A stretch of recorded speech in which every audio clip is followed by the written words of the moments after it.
Wrestling में भारतीय खिलाड़ियों का शानदार प्रदर्शन जारी है। एक के बाद एक जो गोल्ड मेडल्स आ रहे हैं। इस वक्त मेरे साथ रवि हैं। रवि को गोल्ड मेडल हासिल हुआ है। रवि भाई, घर से ही आप ये प्लान करके चले थे यहाँ पे, गोल्ड से कम कुछ नहीं चाहिए?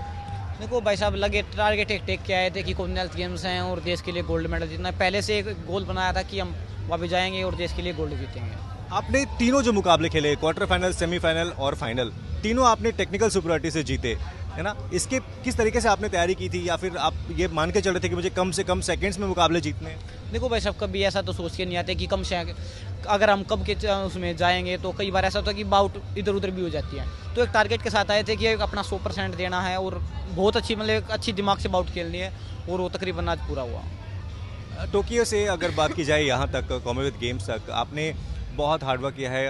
टोक्यो के बाद आपने बहुत सारा वक्त भी अपनी ट्रेनिंग के ऊपर में दिया था, वेट भी आपने कट किया।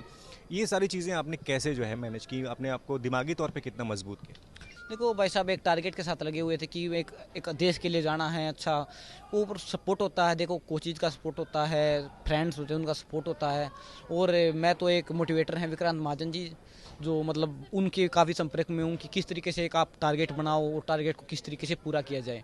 तो एक अच्छे पूरी टीम के साथ चले हुए हैं और कोशिश रहेगी जहाँ पे भी खेलें देश के लिए गोल्ड जीतें।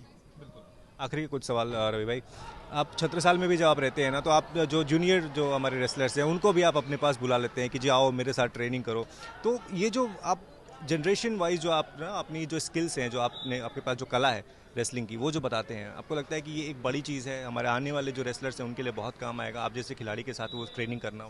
देखो भाई साहब, यही होता है कि रेसलिंग में तो आप अकेले तो वैसे भी नहीं कर सकते, आपको स्पारिंग की बहुत ज़्यादा ज़रूरत होती है, क्योंकि रेसलिंग एक ऐसा गेम कि आपको जितने ज़्यादा स्पारिंग मिलेंगे उतनी अच्छी आपकी भी ट्रेनिंग होगी और साथ में उनकी भी होगी।